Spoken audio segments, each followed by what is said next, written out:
Good morning, day 10, Fat Girl Slim 365. You will notice no swim cap lines. I didn't wear my swim cap this morning. I thought I'd forgotten it. I hadn't. It was in the bottom of my bag. But I will wait and see if my hair goes green. That's the reason for the swim cap mainly, apart from it being pretty. Anyway, the pool was a riot again this morning. Really busy, and I was 5 minutes late, so that didn't help me. I had to zigzag, so I only managed 40 lengths this morning, but still good going for 45 minutes. Very friendly pool this morning though, everybody smiley, and most people being courteous. I only get felt up once. I got a hand on my bum, which, you know, it's not a bad way to start the day.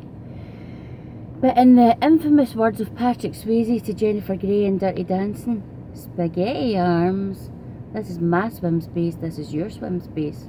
My swim space is all here.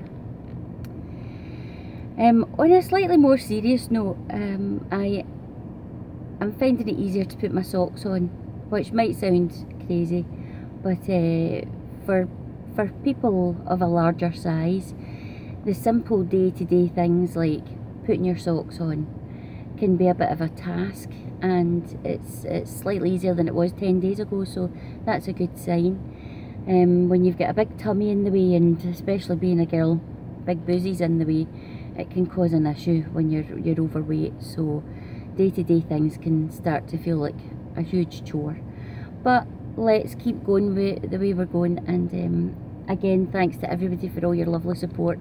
I'm really enjoying myself, and my legs are a wee bit sore this morning from the Evo Skeelquid stairs last night again, but my one of my friends has suggested that I do the serpentine stairs. Thanks, Gregor Martin.